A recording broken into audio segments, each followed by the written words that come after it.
Assalamualaikum warahmatullahi wabarakatuh.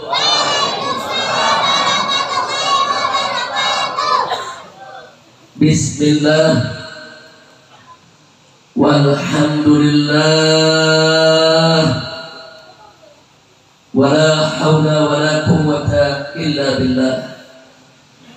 Asyhadu an la ilaha illallah wahdahu la syarika lah wa asyhadu anna sayyidana Muhammadan abduhu wa rasuluh la nabiyya ba'dah.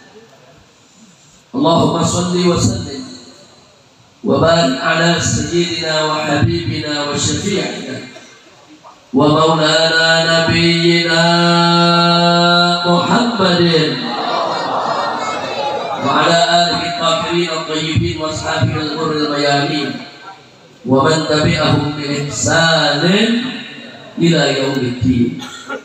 Amma ba'd.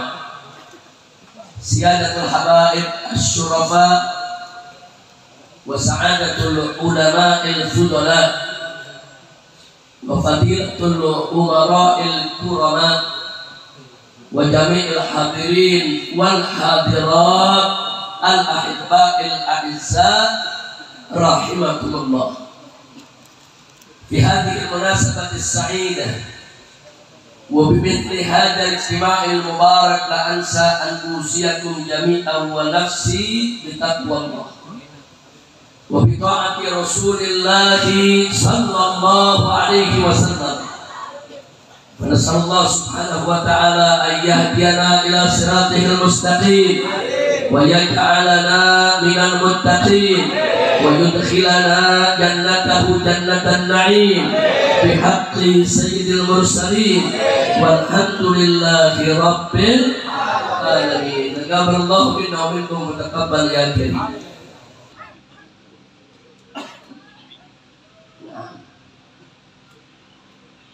Kita tahu bagaimana putra-putra daripada Sahibul Haud.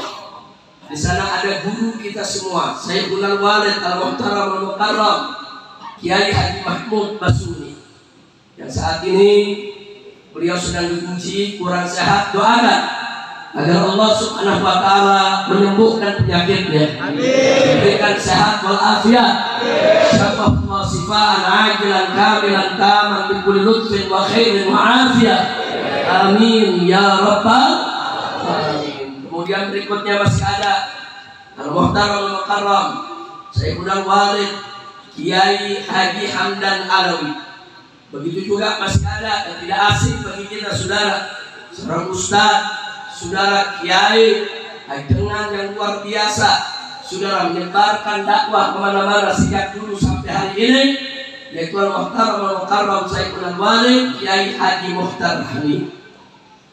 Nah, kemudian di depan saya ini juga, saudara, ada putri-putri beliau yang juga merupakan guru-guru, ustazah-ustazah, nyai-nyai, dari Nyai Hajah Ais Kasuni dan Nyai Hajah Deda Mahmudah. Dan luar biasa, sekali lagi saya katakan, kita bersyukur kepada Allah bahwa Sahibul Haud almarhum Kiai Haji Basuni, ayahnya Kiai, dan anak-anaknya juga semua kiai dan nyai, saudara. Alhamdulillah. Dan ini merupakan salah satu rahasia daripada keberkahan pondok pesantren An-Nizamiyah yang berdiri dari sebelum kita merdeka. Umurnya lebih tua dari Indonesia merdeka, sudah. Indonesia belum ada, pondok pesantren ini sudah ada. Alhamdulillah. Bahkan kita tahu dulu kiai-kiai kita, ulama-ulama kita di zaman penjajahan Belanda, siang buka kitab sama santri ngaji, malam saudara gerilya bawa senjata serang pos-pos keamanan Belanda di mana saja. Begitulah dulu perjuangan para ulama dan kiai kita. Mereka menjadi pahlawan-pahlawan, pejuang-pejuang, mujahid yang dengan sebab lantaran perjuangan mereka, kita bangsa Indonesia bisa menikmati kemerdekaan. Alhamdulillah. Itu sekali lagi kepada keluarga besar daripada Sahibul Haud almarhum Muhammadullah Kiai Haji Basumi bin Mama Kiai Haji Hashim, saudara keluarga besarnya. Mulai tadi sudah saya sebutkan Kiai Haji Mahmud, Kiai Haji Hamda, Kiai Haji Mukhtar, begitu juga Haja Es dan Haja Dedah. Sekali lagi saya sebagai tamu pada malam hari ini menyampaikan apresiasi, penghargaan, penghormatan sehingga saya bisa hadir di tempat ini, dan mudah-mudahan kumpulnya kita ini menjadi penyebab turunnya rahmat dan barakah. Amin ya rabbal alamin. Selanjutnya terima kasih ini juga saya sampaikan kepada segenap panitia penyelenggara yang telah bekerja keras untuk mensukseskan acara ini, dari para guru, para santri dan masyarakat yang ada. Mudah-mudahan diberikan ganjaran dan berlipat ganda oleh Allah Subhanahu wa taala. Amin ya rabbal alamin. Tidak lupa salam penghormatan ini juga saya sampaikan kepada jajaran pimpinan saudara Front Persaudaraan Islam Provinsi Jawa Barat dan Kabupaten maupun Kota Sukabumi. Duduk di samping kiri saya ini adalah penasehat FPI Jawa Barat, Al-Muhtaram Al-Mukarram Akhina Al-Fadil Ad-Da'i ilallah wa mujahid fisabilillah, Kiai Haji Maksum Hasan dari Cikole Ciamis, dan beliau tidak lain dan tidak bukan adalah menantu daripada Hajah Dede Mahmudah. Artinya beliau ini istrinya tidak lain dan tidak bukan adalah cucu daripada Sohibul Khair, dan beliau sekarang sudah menjadi bagian daripada keluarga ini. Saudara doakan agar beliau juga diberikan oleh Allah sehat walafiat, panjang umur dalam taat dan ibadah, panjang umur dalam kamal siha wa kamal afiyah. Amin ya rabbal alamin. Dan samping kanan saya ini duduk Ketua Tanfidhi FPI Jawa Barat. Kalau cuma barusan penasehatnya, Ketua Tanfidhinya Ketua FPI Jawa Barat adalah Habib Zaki Al-Aidarus, dan beliau tidak hadir sendiri tapi didampingi oleh sejumlah pengurus daripada FPI Jawa Barat maupun FPI Sukabumi. Nah, kita sampaikan apresiasi, terima kasih pada segenap pengurus FPI yang telah berpartisipasi ikut hadir pada malam hari ini. Mudah-mudahan mereka semua juga dipanjangkan umur oleh Allah, dalam sehat walafiat, dalam taat dan ibadah, diberikan kemenangan dalam setiap perjuangan dakwahnya. Amin ya rabbal alamin. Hadirin kiram, setelah mukaddimah yang saya sampaikan tadi, saya tertarik dengan apa yang disampaikan oleh Ketua MUI Kecamatan Cijuruk. Luar biasa. Beliau menyampaikan satu hadis kepada kita untuk mengingatkan kita semua tentang betapa pentingnya kedudukan ulama. Jangan lupa ya ikhwan, bahwa ulama itu diistimewakan oleh Allah Subhanahu wa taala dan dipuji dalam Al-Qur'anul Karim. Allah menyatakan dalam firman-Nya, faqala ta'ala innama yakhshallaha min ibadihi ulama. Sesungguhnya saudara, dari hamba-hamba Allah ini yang takut, betul-betul takut kepada Allah adalah golongan ulama. Dari ulama-ulama yang istiqamah, semakin tinggi ilmunya semakin tawar, semakin tinggi ilmunya semakin takut kepada Allah, semakin tinggi ilmunya saudara semakin sayang kepada umat, sehingga serius fokus untuk membimbing, membina dan mengajak umat ke jalan kebenaran. Alhamdulillah. Makanya kedudukan ulama itu ditinggikan oleh Allah sekian banyak derajat, saudara. Allah menyatakan dalam Al-Qur'anul Karim, faqala ta'ala yarfa'illahu alladhina amanu minkum walladhina utul ilma. Allah yang menyatakan bahwa Allah meninggikan beriman dan memiliki ilmu daripada kamu sekalian. Darajat beberapa derajat, saudara. Jadi Allah memuliakan para ulama. Allah mengistimewakan para ulama. Nah, kalau Allah yang maha mulia, maha suci, maha tinggi memuliakan para ulama, maka kita sebagai hamba-hamba Allah wajib memuliakan para ulama kita. Jangan coba-coba kita berpikir kepada para ulama, sudah. Hati-hati. Ini zaman sekarang udah sama edan, sudah. Banyak orang kurang ngajar oleh kiai, kurang ngajar sama ulama. Baru belajar tidak seberapa, saudara merasa lebih hebat dari para ulama. Kadang-kadang ulama-ulama salaf, saudara, direcehkan sama mereka, diremehkan sama mereka. Dia merasa lebih hebat daripada ulama-ulama salaf kita. Na'udzubillah min. Nah, karena itu, saudara, kenapa para ulama ini begitu dimuliakan oleh Allah, begitu diistimewakan oleh Allah? Karena mereka rujukan umat, karena mereka tempat bertanya umat tentang hukum-hukum Allah. Maka itu Allah perintahkan kepada kita dalam Al-Quran, fas'alu ahla dzikri in kuntum la ta'lamun. Tanyakan kepada ahli dzikir.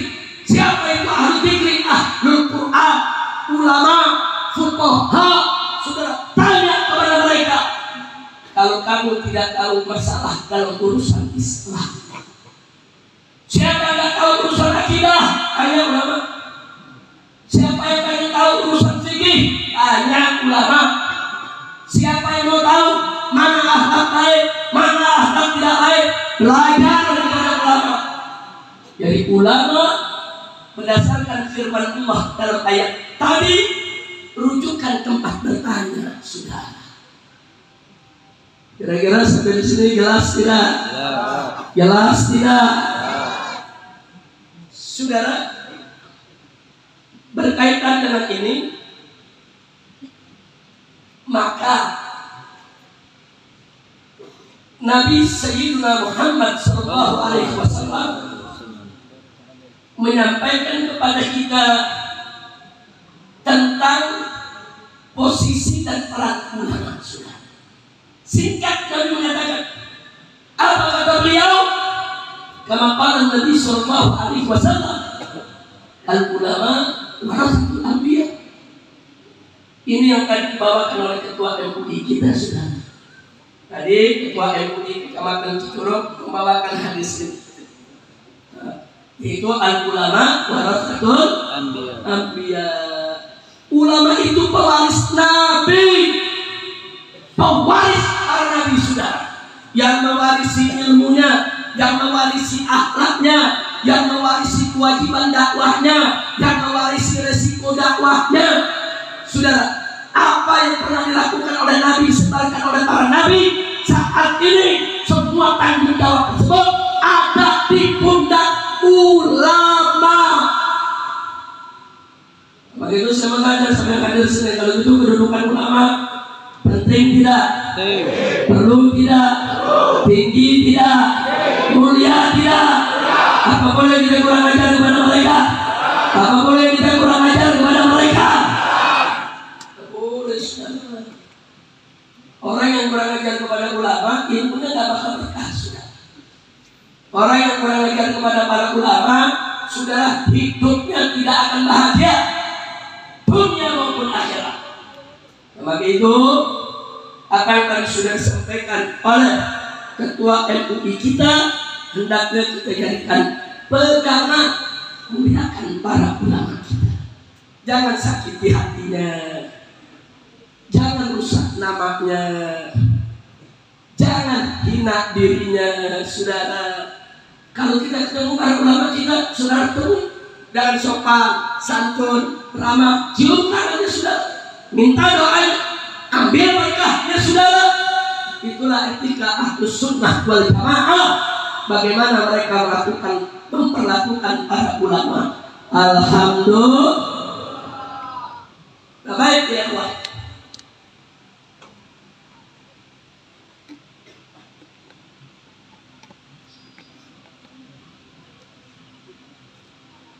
Selanjutnya,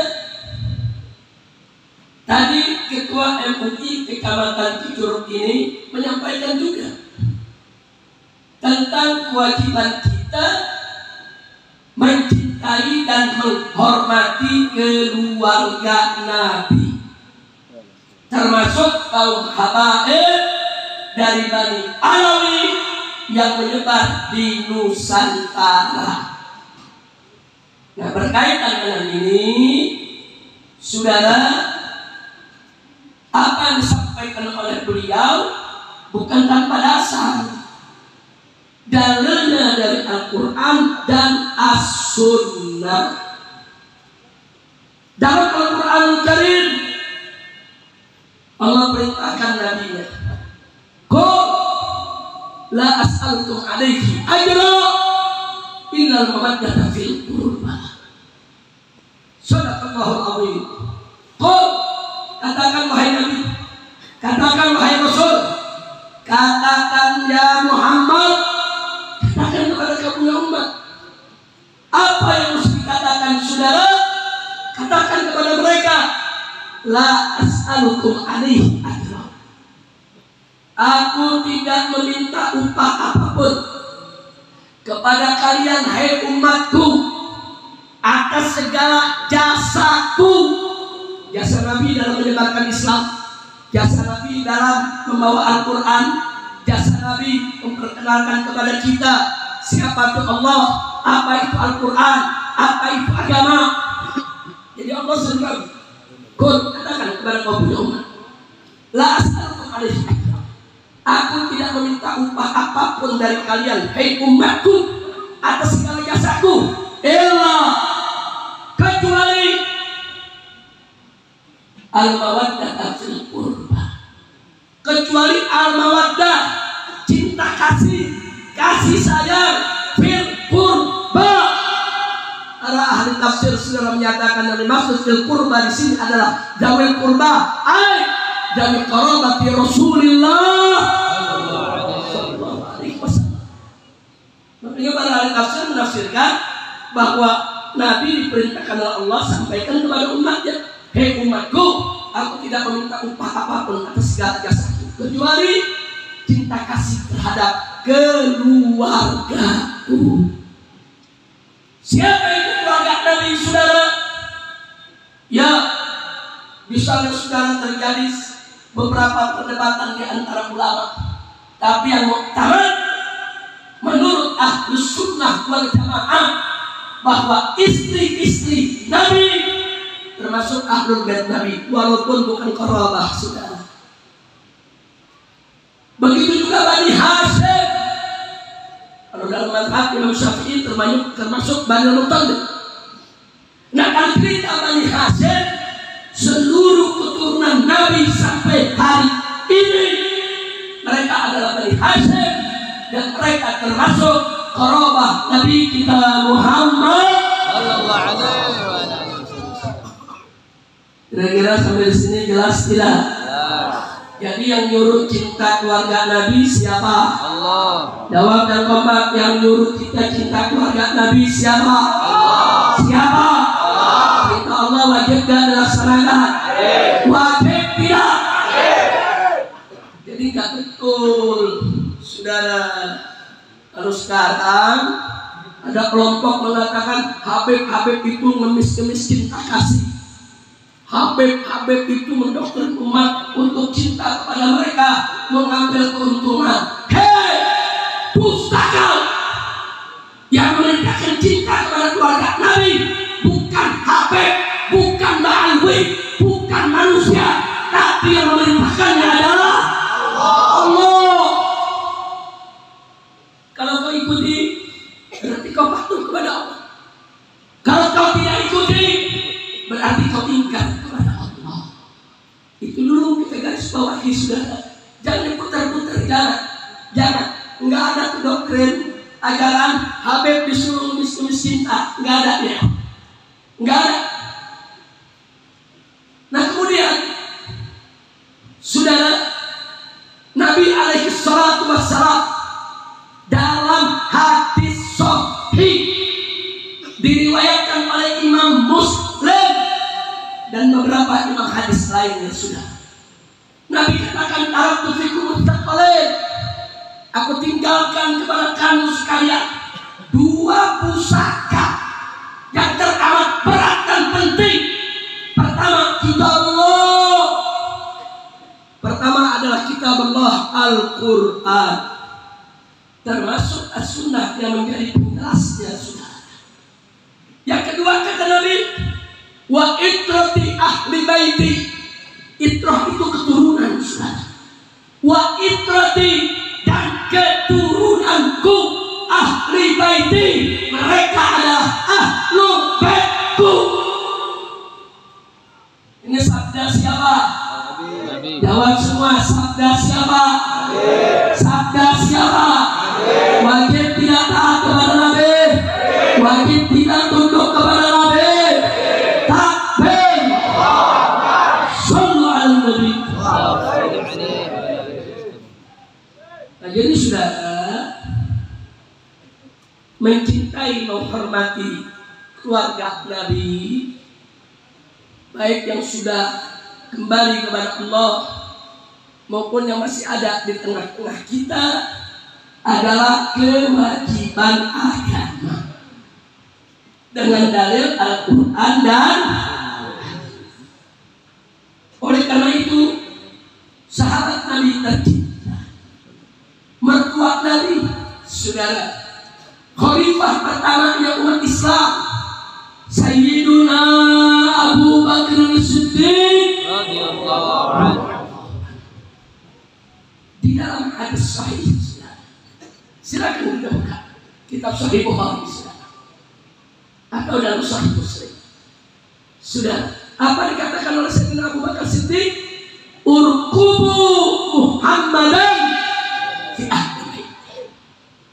Jagalah oleh kamu sekalian kehormatan nabimu Muhammad fi ahli baiti, jangan kau jaga kehormatan keluarga. Makanya Sayyidina Abu Bakar Siddiq itu cintanya kepada keluarga Nabi luar biasa. Pernah sekali waktu Sayyidina Abu Bakar Siddiq berselisih paham dengan Sayyidatuna Fatimah. Berselisih paham soal pendapat biasa. Sayyidatuna Fatimah keluar ucapan, saudara, ya sudahlah, ya Abu Bakar, kalau begitu sudahlah, kamu gak usah kemari lagi. Biasa perempuan kalau ngambek begitu ya, Bu.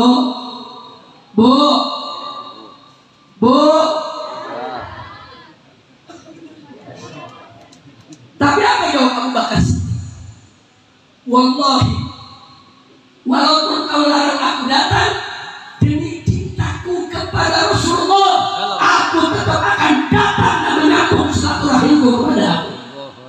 Subhanallah, Pak. Kalau kita zaman sekarang ada perempuan bilang sama kita, lu jangan datang lagi kemari, kita nggak mau datang lagi. Betul? Sayyidina Abu Bakar digituin masih cepat-cepat, kata kita jangan datang lagi daripada kita berdebat dulu. Kata Abu Bakar, tak bisa. Apapun yang terjadi, aku nggak mau jauh dari keluarga Nabi. Aku tetap akan melayani keluarga Nabi. Sallu ala Nabi. Allahumma shalli alaihi. Saya bertanya, Sayyidina Abu Bakar Siddiq mulia tidak? Iya. Mulia tidak? Contoh tidak? Oh. Jadi sekali lagi soal cinta kepada keluarga Nabi itu kewajiban agama. Itulah sebabnya. Baru masuk yang berikut. Gara-gara cinta keluarga Nabi, kewajiban agama, para ulama secara bersama-sama menjaga nasab keluarga Nabi. Kenapa mereka jaga? Oh, mencintai keluarga Nabi ini wajib. Berarti aku harus tahu mana yang keluarga Nabi, mana cucu Nabi. Itulah sebabnya para ulama berlomba-lomba mencatat anak cucu Nabi di mana-mana. Baik dulu waktu masih di Madinah, di Mekah, di Yaman, di Mesir, sampai begitu yang hijrah ke Maroko, ke Maghrib, yang hijrah ke Indonesia, semua ulama, baik yang habibnya maupun yang bukan habibnya, rame menjaga nasab keluarga Nabi kita Muhammad. Untuk apa? Bukan untuk sombong, bukan saudara, bukan untuk kastaisasi, mengkastakan masyarakat, bukan. Tapi untuk apa? Untuk menjaga ketentuan hukum syariat yang berkaitan dengan keluarga Nabi, saudara. Satu, umat Islam wajib cinta keluarga Nabi. Betul? Betul? Makanya nasab keluarga Nabi mesti dijaga supaya umat Islam tahu mana sih keluarga Nabi. Bagus tidak? Yang kedua, saudara, ada hukum yang berkaitan dengan keluarga Nabi. Di dalam mazhab Abu Hanifah, Maliki, saudara, di dalam mazhab Abu Hanifah, Syafi'i dan Hambali, saudara, ada ketentuan kafaah fil nikah. Ya, kalau mazhab Imam Malik, la kafaah illa fid din, saudara. Tapi dalam mazhab Hanafi, Maliki, Syafi'i, nasab merupakan salah satu ukuran daripada kafaah. Ini urusan saudara syariat pernikahan. Nah, kalau bicara kafaah dalam nasab, maka otomatis nasab Nabi yang mulia dan keturunannya harus dijaga. Yang ketiga, saudara, ada lagi ketentuan syariat. Keturunan Nabi nggak boleh makan zakat, saudara. Nggak boleh. Zakat wajib haram. Nah, kalau kita nggak tahu keluarga Nabi, yang punya diri nggak tahu keluarga Nabi, terus makan zakat lagi, sudah kan jadi dosa. Maka itulah kenapa nasab keluarga Nabi mesti dijaga, supaya keluarga Nabi tidak makan zakat, dan supaya yang bukan keluarga Nabi jangan kasih keluarga Nabi zakat. Kalau keluarga Nabi kasih sedekah masih boleh, dikasih hadiah masih boleh, tapi dikasih zakat itu wajib haram. Kira-kira jelas ya? Nah, kalau nasab tidak dijaga, nanti yang nasab keluarga Nabi nggak tahu kalau dirinya nggak boleh makan zakat. Nanti orang-orang muhibbin dan cinta keluarga Nabi, dia bayar zakat ke keluarga Nabi, padahal nggak boleh, saudara. Kira-kira jelas tidak? Yang keempat, saudara, ada aturan dalam fikih perang dalam Islam tentang ghanimah dan fard, bahwa humus untuk keluarga Nabi. Dulu zaman Nabi jalankan, kalau ada ghanimah, ada fard, 1/25-nya saudara itu diberikan untuk keluarga Nabi. Mau perempuan, mau laki, mau tua, mau muda, mau yang ikut perang, mereka dapat bagian dari situ, saudara. Di zaman Sayyidina Abu Bakar Siddiq dijalankan, di zaman Sayyidina Umar dijalankan, di zaman Sayyidina Utsman dijalankan, di zaman Ali bin Abi Thalib dijalankan, bahkan di zaman Bani Umayyah dan Bani Abbasiyah humus masih dijalankan. 1/25 dari pembahasan perang itu haknya keluarga Nabi. Nah, bagaimana syariat ini bisa kita jalankan kalau kita nggak tahu mana yang keluarga Nabi, siapa aja yang keluarga Nabi? Makanya mesti dijaga. Cara jaganya tata nasab mereka. Kira-kira jelas tidak? Jelas. Nah, kalau saya mau teruskan masih banyak, saudara. Cerita kalau kita bicara data negara Islam, Surutul Khalifah, salah satunya Quraisy, saudara. Dan keluarga Nabi, turunan Nabi mereka Quraisy. Nah, saya nggak mau panjang lebar lagi. Artinya terjawab.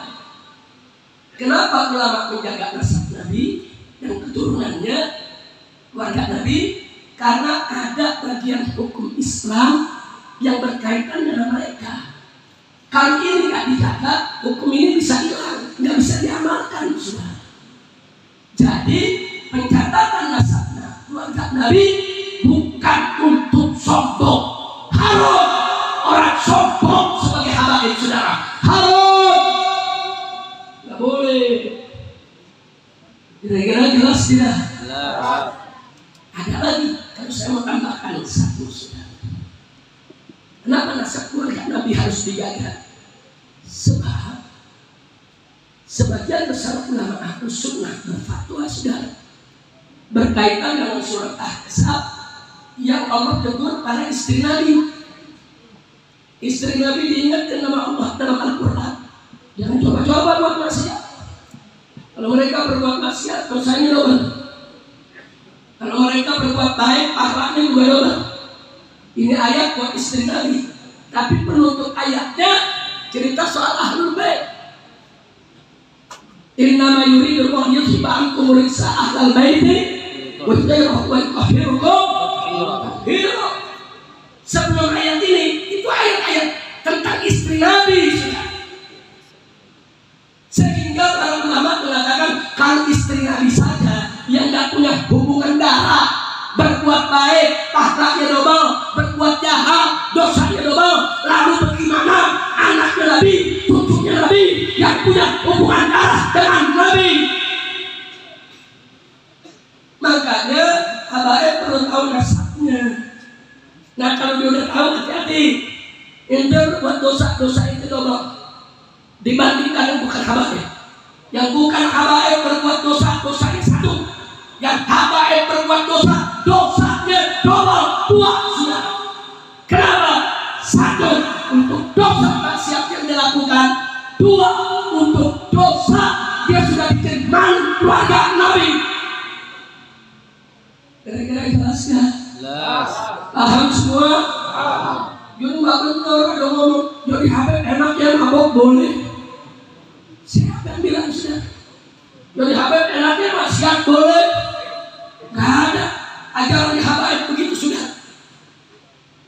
Tahu-tahu ada artis dangdut seperti ini.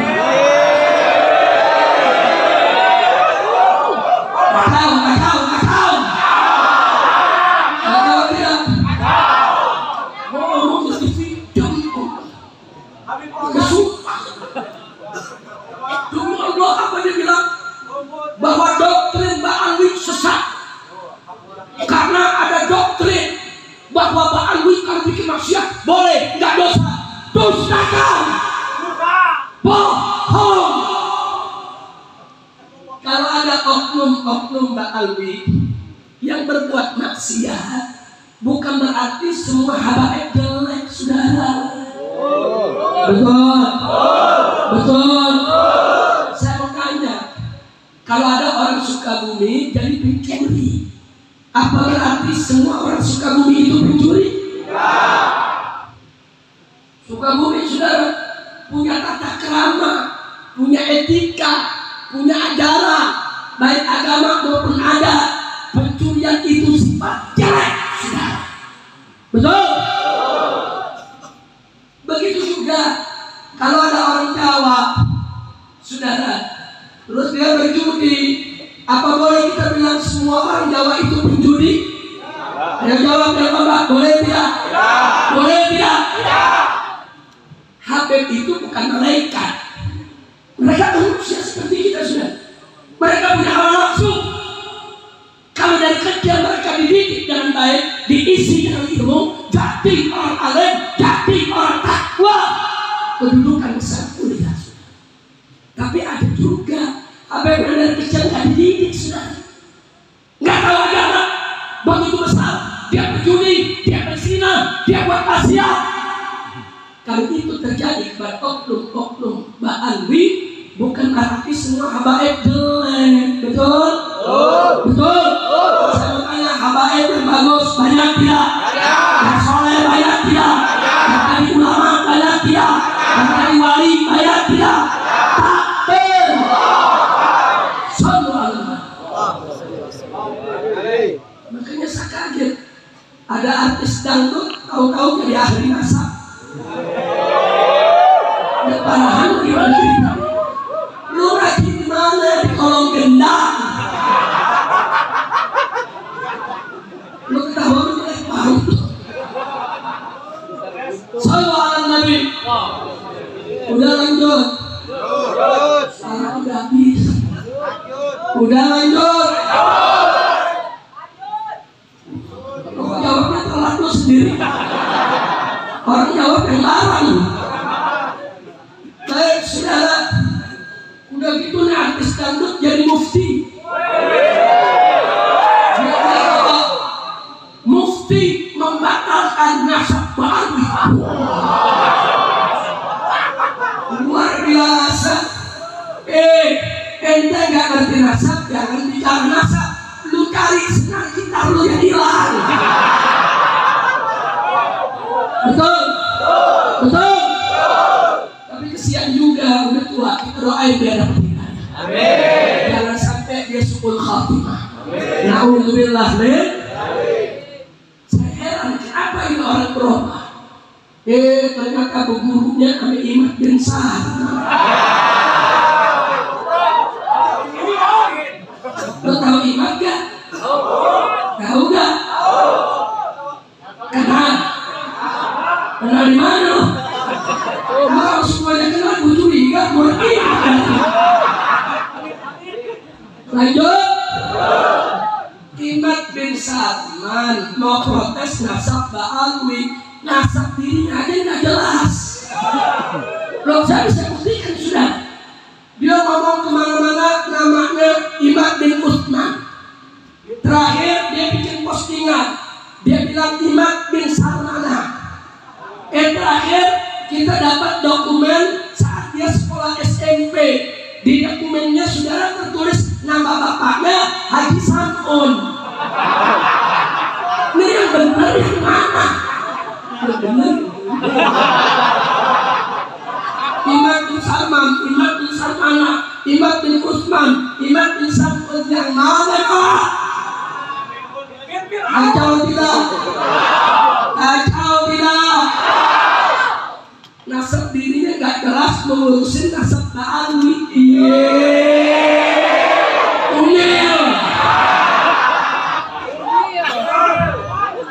Udah pusing udah.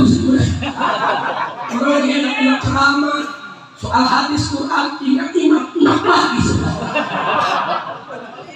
Kacau tidak? Yuk ada lagi. Saudara, orang ngaku dari print sebagai ahli pakar nasab, ahli pakar DNA nasab.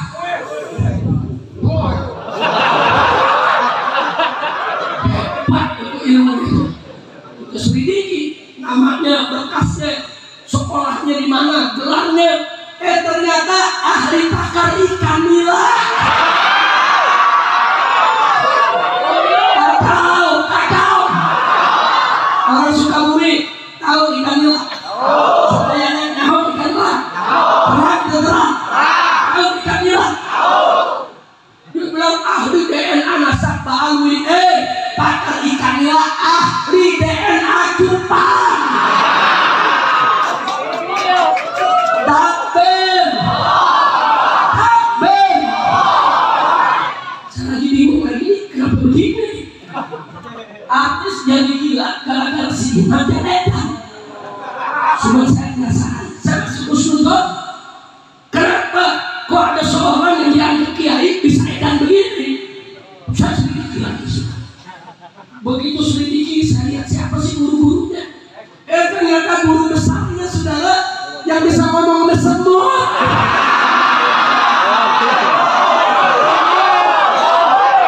Yang bisa ngomong semut, yang bisa ngomong jin, yang bisa ngomong malaikat. Makaulilah koding alkohol. Kacau tidak? Kacau tidak? Saya ngomong koding. Ngerti gak? Sama. Astagfirullahaladzim. Kacau tidak? Kacau tidak? Ya pantas saja gurunya gelok murid.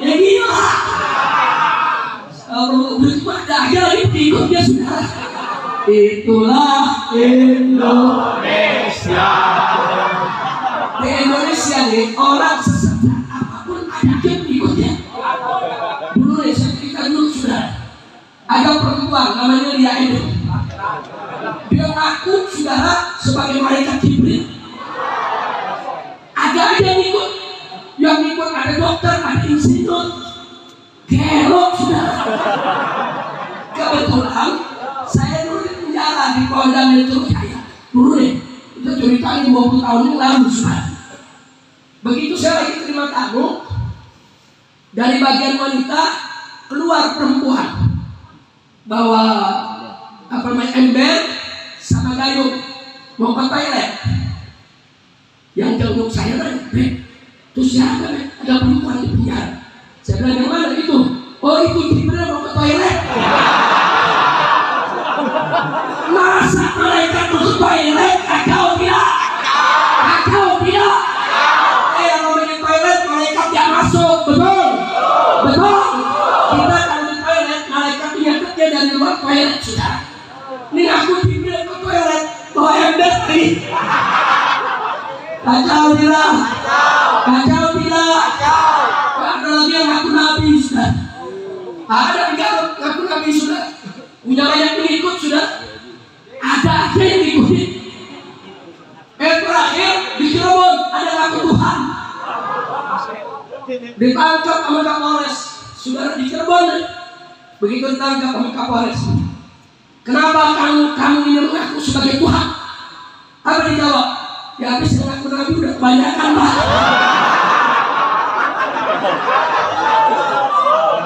Atau tidak? Atau tidak? Jadi ini negeri saudara yang ngaku malaikat, yang ngaku nabi, saudara yang ngaku sebagai Tuhan, ini semua sesat. Ada yang berikutnya. Innalillahi. Jadi kalau sekarang Habib, tapi yang ikut imam banyak, nggak usah kaget, yang ikut setan aja banyak. Betul? Betul?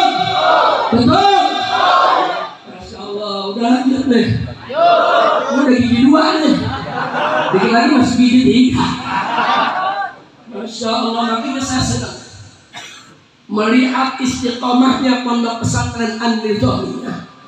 Saya senang melihat istiqomahnya ketua MUI Cipjur sudah. Enggak tergoda. Tadi gambarkan luar biasa dikeluarkan. Walaupun sejuta manusia mengajak untuk benci Ahlul Bait, kami keluarga Cipjur tetap cinta kepada keluarga Nabi. Betul?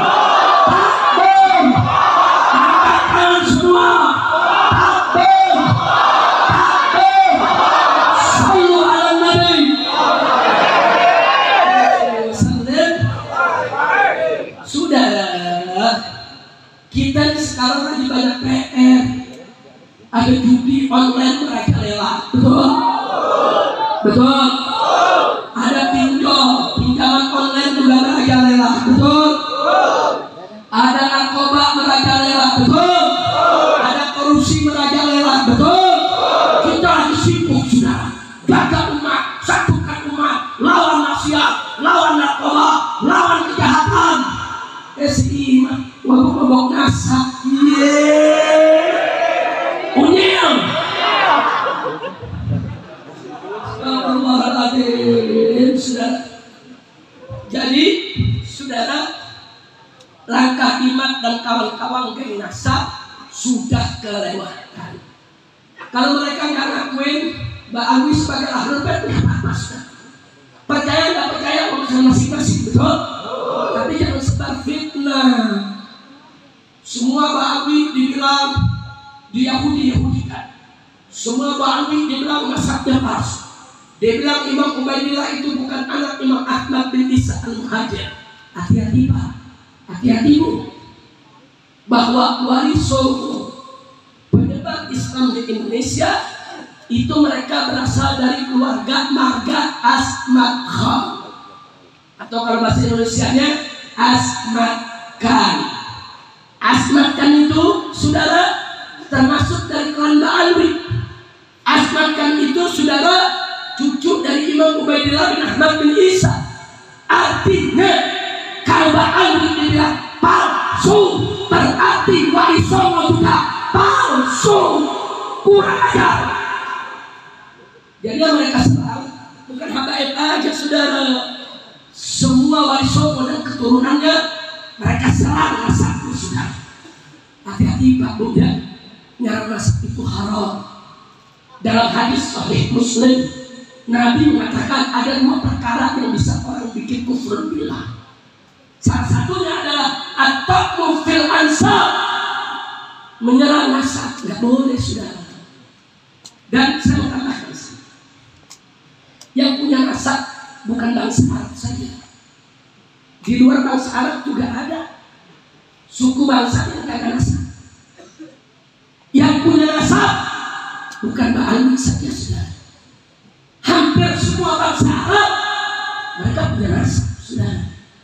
Karena dulu orang-orang Arab jahiliyah itu ya tafakharuna bil ansab, mereka itu berbangga-bangga dengan nasab mereka, sampai anak-anak mereka diwajibkan menghafalkan nasab saudara. Sampai hari ini di tengah bangsa Arab, anak-anak kecil Arab kalau ditanya siapa namanya, dia akan sebutkan saya bin fulan bin fulan bin fulan bin fulan, bisa sampai kakek ke-17 atau kakek ke-20 saudara. Di Indonesia pun ada suku-suku yang jaga nasab saudara. Satu, keluarga kerajaan kesultanan saudara Kasepuhan, semua sejak ratusan tahun sampai hari ini mereka mencatat nasab mereka saudara. Anda tidak pernah ke Kesultanan Banten saudara, Sultan Banten yang pertama siapa, bapaknya siapa, kakeknya siapa, anaknya, mantunya, cucunya, semua tercatat dengan rapi saudara.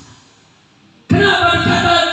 Supaya yang bukan keturunan mereka jangan seenak-enaknya meragukan keturunan mereka saudara.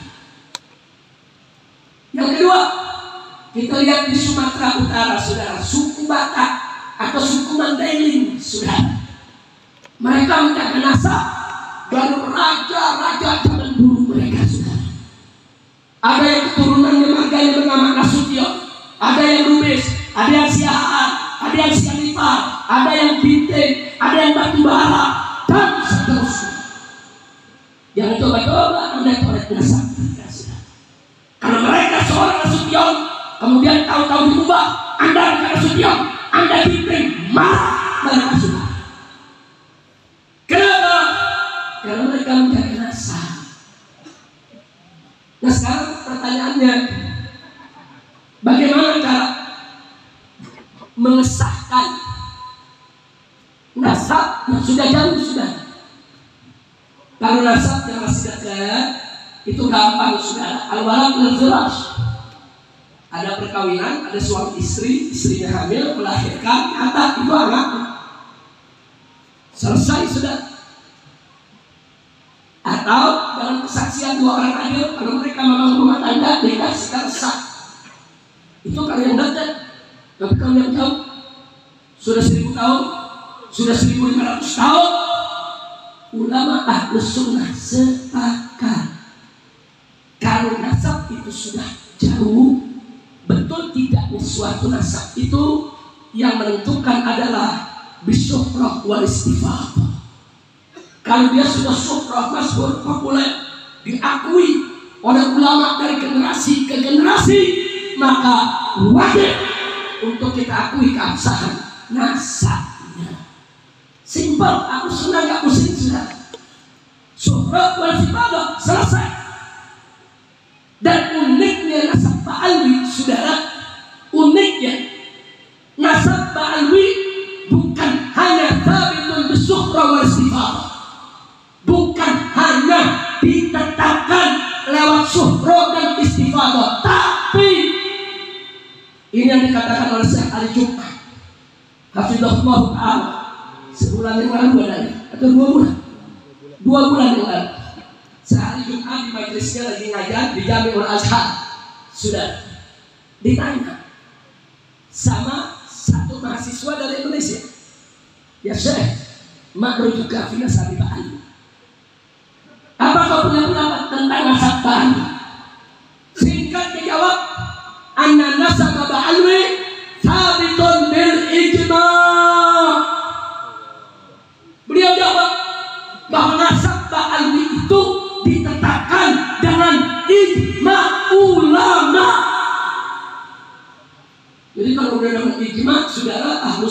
wal Jamaah ada 4 sumber yang disepakati. Pertama Al-Quran, kedua As-Sunnah, ketiga Al-Ijma', keempat Al-Qiyas. Jadi kalau sekarang ada yang mengorik-ngorik nasab Ba'alwi, dia mengorik-ngorik ijma', saudara. Siapa dia? Udah itu ijma' sombongnya, saudara. Angkuh. Apa dia bilang?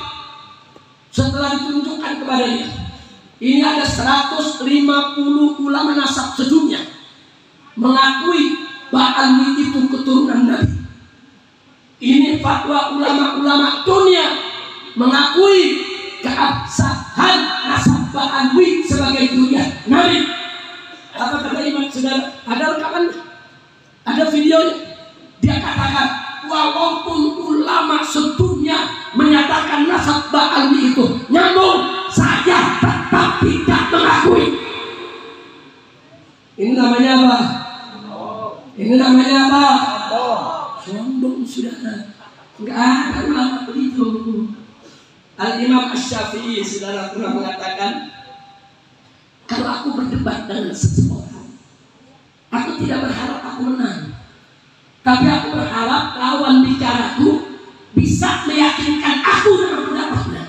Subhanallah. Dan di kesempatan yang lain, Imam Syafi'i mengatakan, ra'yi shawabun yahtamilul khata' wa ra'yu ghairi khata'un yahtamilus shawab. Pendapatku benar, tapi ada kemungkinan salah juga. Pendapat selainku salah, tapi ada kemungkinan juga benar. Saya tanya Imam Syafi'i, tawadhu tidak? Tawadhu tidak? Jawab semua Imam Syafi'i tawadhu. Imam Syafi'i rendah hati. Betul. Takbir.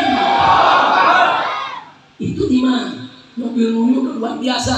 Nggak ada zaman ini yang menandinginya, sudah. Tahu-tahu iman. Walaupun ulama sedunia sudah ngakui, aku tetap tidak. Ada kebon. Astagfirullahaladzim. Udah lanjut. Nah, karena itu, saudara, terakhir saya mau ingatkan. Kemarin Rabita Alawiyah. Apa sih Rabita Alawiyah? Rabita Alawiyah itu satu organisasi lembaga yang mencatat nasab seluruh habaib di Nusantara. Sudah khususnya yang datang dari Hadramaut, semua dicatat, saudara. Dan dicatat cuma anak lelaki, anak perempuan tidak dicatat.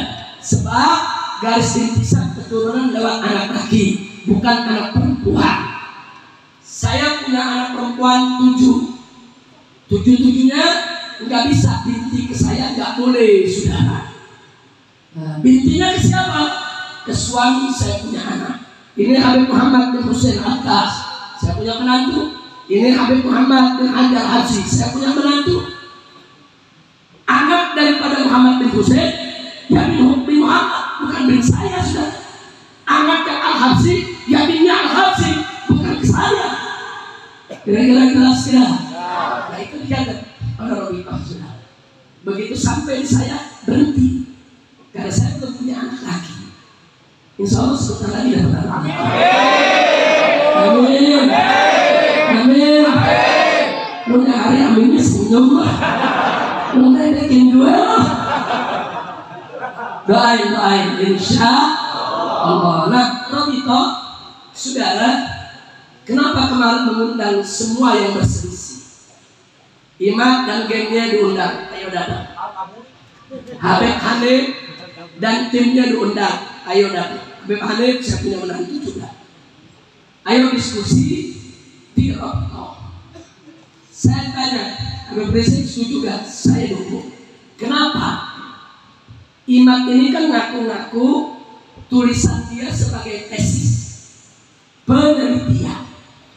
Nah, yang namanya penelitian, dia kan lagi meneliti nasab Ba'alwi. Dia mesti datang ke lembaga baru. Saya dulu dirikan Front Pembela Islam, singkatannya FPI. FPI geger di Indonesia sudah.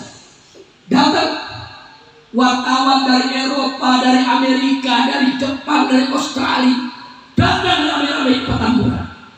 Mereka tanya, Habib Rizik, FPI ini apa? Kapan lahirnya? Kenapa didirikan? Apa visinya? Apa misinya? Apa landasannya? Terus kenapa FPI begini? Kenapa begini? Kenapa ini? Kenapa itu? Itu namanya meneliti, saudara.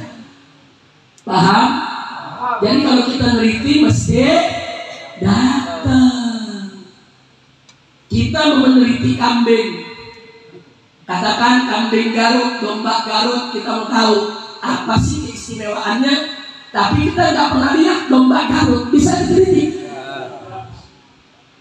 Beli dulu domba Garutnya, taruh di kandang, kita lihatin tiap hari. Oh, ini apa bedanya? Oh, bulunya, oh tanduknya, oh tulangnya, oh buntutnya, oh perilakunya. Baru dia bisa meneliti, saudara. Kira-kira jelas kan? Nah, Robito bilang, kirim putusan, temui imam di pesantrennya, bawa undangan. Sudah, dia nggak nemuin, yang nemuin wakilnya. Disampaikan, imam kan mau meneliti Robito, mau meneliti Mbak Alwe, ya silakan.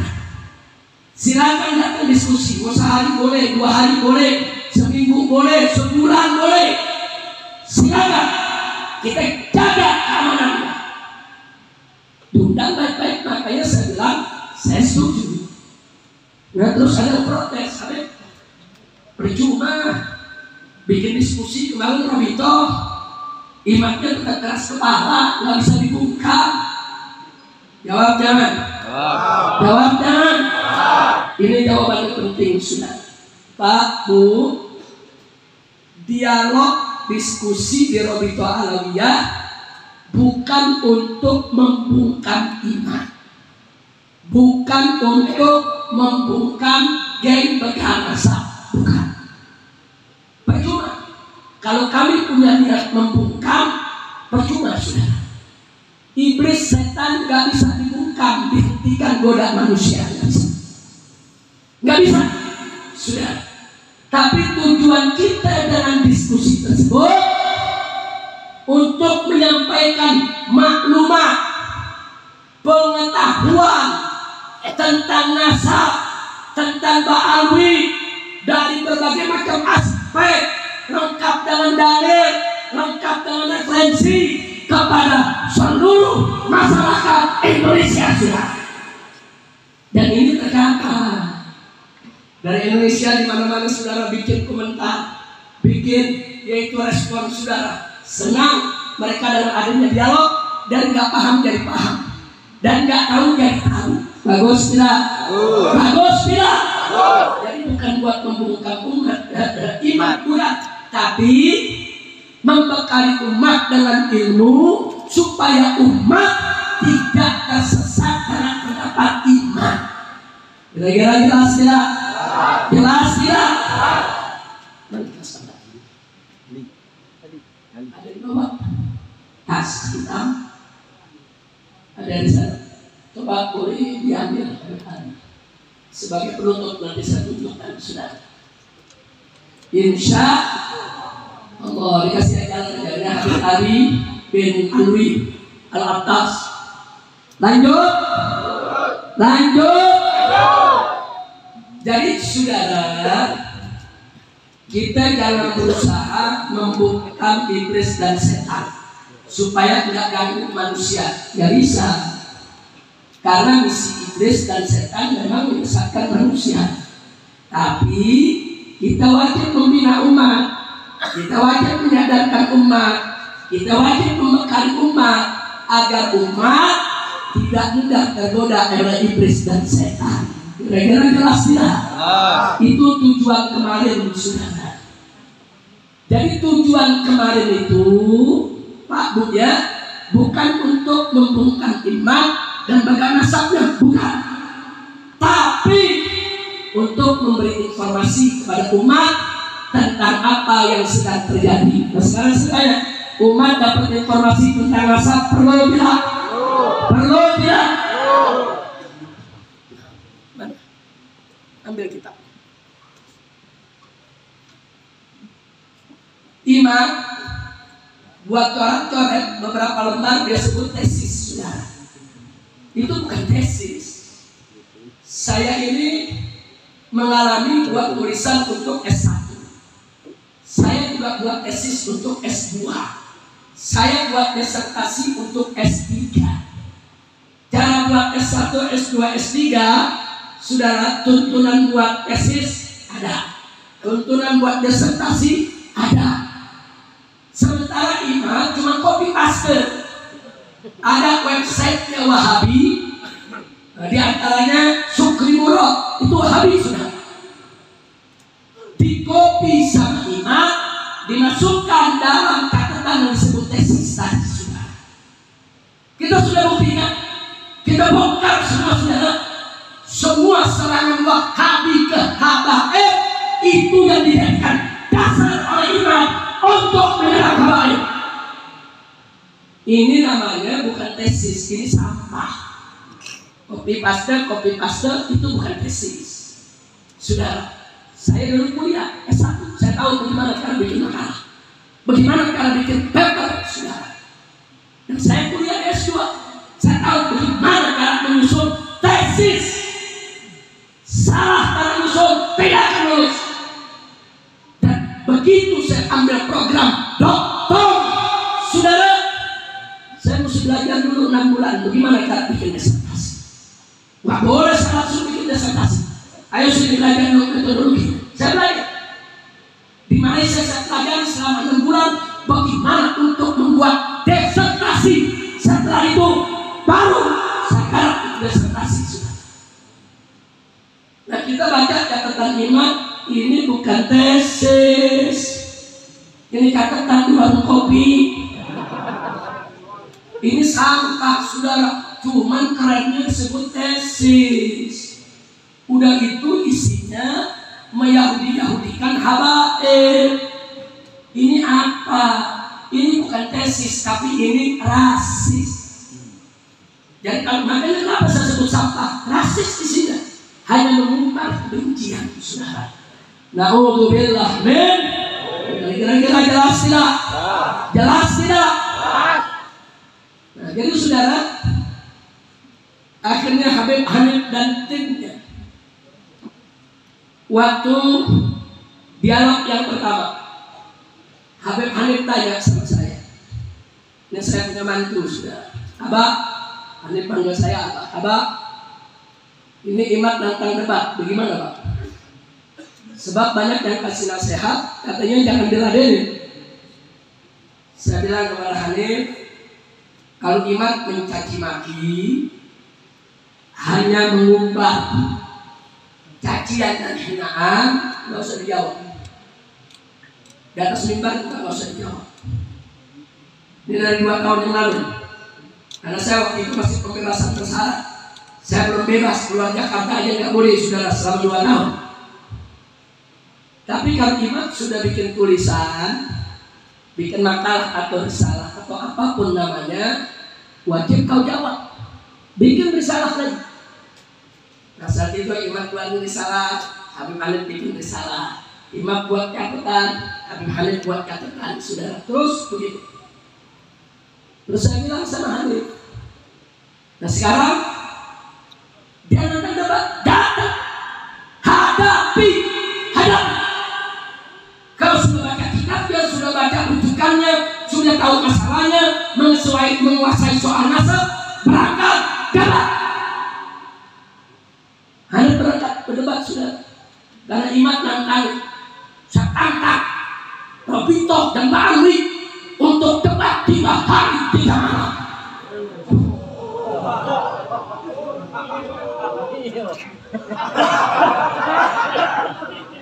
Tiga hari 3 malam, Bu.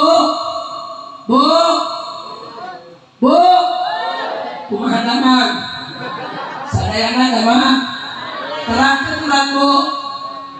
Terang saya jelaskan. Ngantos, sadayana ngantos. Ngantos. Alhamdulillah, abdi mah bisa bahasa Sunda. Lanjut. 3 malam nantangin.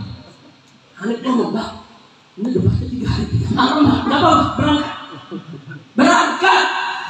Berangkatlah Hanif dengan semangat saudara. Sampai di sana, imam kabur. Iya kurang kompak sekali lagi. Kompak. Kakak. Saudara dia datang, dia kabur. Semenjak saat itu saya kasih nama Imam Al-Kaburi. Alhamdulillah. Ada temennya namanya Kori, sudah. Ada temennya dari teman simatnya dari Kresek, saudara. Nantangin Mbak Alwi. Ayo kita duet, ayo kita berkelahi, ayo kita bergelut. Wah, Abah ditantangin berkelahi, yang ditantangin Habib Bahar.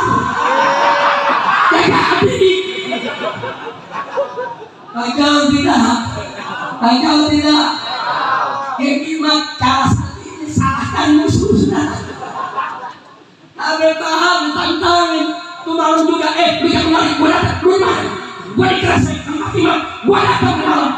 Datang Habib Bahar, mabur semua. Sejak saat itu saya beri lagi julukan Al-Kaburi. Dobel 2 kali lari sudah. Betul? Diundang baru Bito, nggak datang lagi. Sekarang jadi Al-Kaburi. Sampai dah ngomong gitu udah nggak usah dilayani lagi. Dari pagi aku tadi sebelum saya berangkat ke Sukabumi nanya, Pak, ini bagaimana selanjutnya? Udah yang dilayani, udah nggak usah dilayani, cukup. Ini buku yang ditulis sudah cukup sudah. Jadi Hanif kemarin membentuk tim. Ada ahli sejarah, ada ahli nasab, saudara, ada ahli DNA, saudara, ada ahli fikih, ya saudara. Dikumpulkan, jadilah buku ini. 500 halaman lebih. Judulnya Keabsahan Nasab Mbak Alwi dan membongkar penyimpangan pembatangnya, penyimpangan imam dan kawan-kawannya. Kitab ini saudara diberikan taklif, kata pengantar saudara, endos dari ulama-ulama berbagai daerah di Indonesia. Dari Jakarta dan sekitarnya ada Kiai Syukur Makmun yang memberikan pengantar. Dari Sumatera saudara ada Profesor Dr. Ustadz Abdus Somad yang memberikan kata pengantar. Dari Sukabumi yang memberikan pengantar saudara Asyik Kiai Haji Abdullah Muhtar dari Pondok Pesantren Antilom di kota Sukabumi saudara. Kemudian nggak sampai di situ, dari Madura, Pondok Pesantren terbesar di Madura setelah Kiai Khodil Bangkalan saudara, itu Pondok Pesantren Bayu Ayat Kiai Haji Muhammad Rafi'i Baidowi saudara, memberikan pengantar. Nggak sampai di situ, elit pimpinan Pondok Pesantren Sidogiri juga memberikan kata pengantar saudara. Jadi kalau saya mau sebutkan satu persatu, ada belasan yang memberikan kata pengantar saudara. Ini ulama-ulama besar Indonesia. Dan di dalam kitab ini disebutkan lebih dari 150 ulama aswaja yang mensahkan nasab Mbak Alwi sebagai suriah Nabi. Dan dalam kitab ini saudara disertakan lebih dari 100 referensi kitab nasab. Ini sudah lengkap luar biasa. Dan di kitab ini ditaruh tentang masalah DNA secara ilmiah sudah. Jadi ini kitab sudah menjawab semua pertanyaan geng begal nasab dari semua aspek. Nah, insya Allah kitab ini bulan ini akan dicetak, dan kitab yang dicetak akan dibagikan gratis kepada para kiai pimpinan pondok-pondok pesantren di Indonesia sudah. Kita akan bagi gratis. Ini atas permintaan para kiai pesantren. Jadi para kiai pesantren banyak yang datang juga, banyak yang kontak saya. Habib Rizik, ini bagaimana? Ini pesantren-pesantren di Indonesia selama ini gak ada yang ngajarin ilmu nasab. Karena menurut kami ilmu nasab ya sudah cukuplah. Kami yakini itu nasabnya Nabi, keturunannya selesai. Ulama sudah ijma. Bukan kami rasa gak penting, tapi memang kami tidak mengajarkan dan kami tidak pelajari. Sehingga begitu terjadi fitnah nasab oleh geng begal nasab, umat bertanya kepada kami sebagai kiai, kami nggak bisa jawab. Kami cuma jawab, sudahlah kita husnuzon, kita cinta keluarga Nabi, tapi menjawab detail dengan dalil kami nggak punya. Maka itu mereka yang minta tolong buatkan satu buku yang lengkap tentang ilmu nasab, tentang subhat-subhat yang beredar untuk dijawab, berikan kepada kami buku itu. Biar kami ajarkan kepada para santri. Ini lahirnya. Jadi kitab ini sebetulnya saran daripada ulama, saran para kiai ke saya. Cuma saudara saya terlalu sibuk. Saya begitu bebas bersyarat ini lepas, setiap hari kita dakwah keliling ke sana kemari, saudara. Akhirnya saya tugaskan Hanif, ajak itu Gus Wafi, ajak itu Gus Najib, putra Mbah Maimun Zubair dari Sarang, saudara. Ajak itu semua mereka, Ustadz Maimun, saudara Nafis dari Pondok Pesantren Salak, yang dari Sidagiri dari mana tempat, ajak mereka semua duduk, rembuk, buat. Dan akhirnya kitab ini jadi, saudara. Alhamdulillah. Kira-kira jelas tidak? Jelas tidak? Ini kitab. Walaupun tebal begini, kami nggak bilang ini tesis.